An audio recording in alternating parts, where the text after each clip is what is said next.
Morning, class. Good morning. For our warm-up, we're going to play a little game of Jeopardy. The first question is for the girls.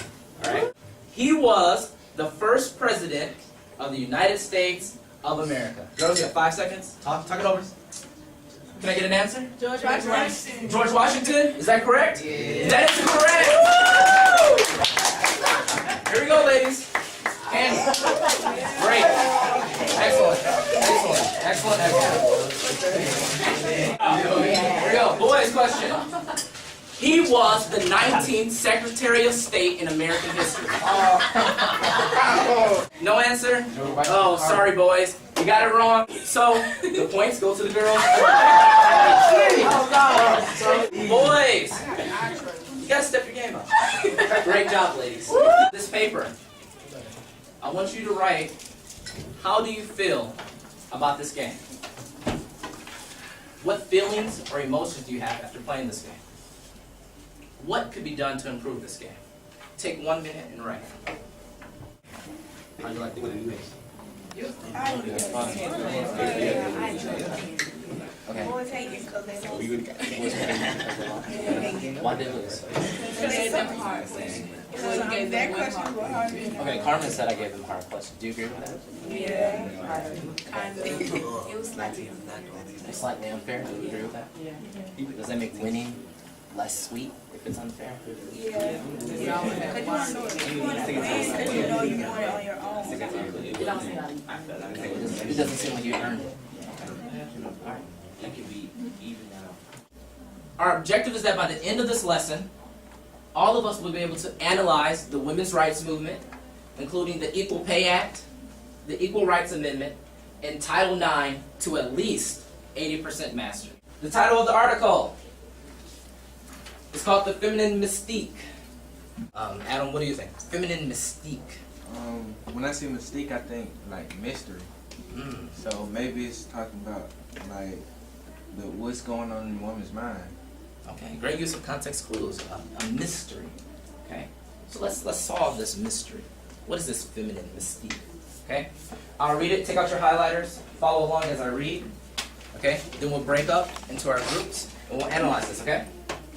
If I am right, the problem that has no name stirring in the minds of so many American women today is not a matter of the loss of femininity or too much education or the demands of domesticity. It is far more important than anyone recognizes.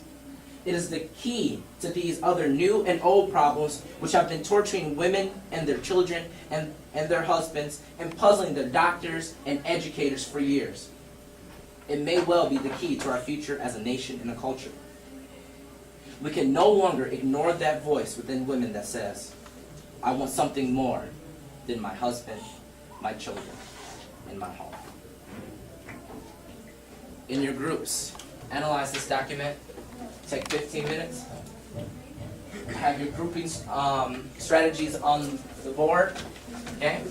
Badgers over here. Okay? Bucks over here. Panthers right here. And Packers right here. What is the purpose of the Equal Pay Act? I said to make men and women get paid equal. No one should get paid more than the other. Depends on like what position. Like if you've been there for a long time, then somebody coming in, you should get paid more than that.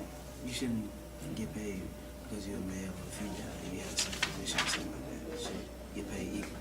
So let's say you and Sharika, you both get hired as doctors at Grady Hospital at the same time. Okay? Should you get paid the same amount? Yes. Okay. What if you've been there longer? Should you still get paid the same amount? Okay. What if Sharika had a higher GPA than you in college? No. No? Why not? Because we're both equal. Okay, you both hired for the same job. Okay, excellent. What if you're a car salesman and you sell more cars than Sharika? Yeah, I should get paid more. Well, why? You're both car salesmen. Same job. I sold more cars than her. What's wrong? You're going back to what you said. But it's different. Because like you get paid when you're a car salesman, you get paid off how many cars you sell, having called this and I paid 5 some more calls to her. She get paid more than her. Okay. So there are some exceptions to the rule. Okay. To a certain extent. Okay. I didn't know that. Thank you. I'll write that down. Our discussion question is, should the Equal Rights Amendment, okay, be added to the U.S. Constitution? Okay, I want you to take 1 minute, respond to that question, okay, and then Darius is going to lead us into discussion. Alright, the question again, it was, should the U.S. government add the Equal Rights Amendment to the Constitution? Why not? Sheree? I say yes, because women should be granted the same rights as men. Say for instance, a woman might want to be an engineer, or a construction worker, or even a doctor or a lawyer. Why should that just be allowed to men?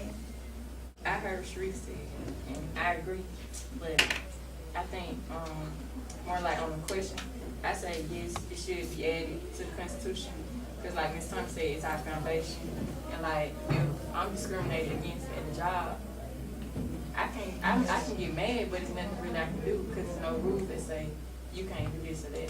So, but if you add this to the Constitution, I can say that you can't discriminate against me, and then I can have a reason, and they'll know that it's consequences.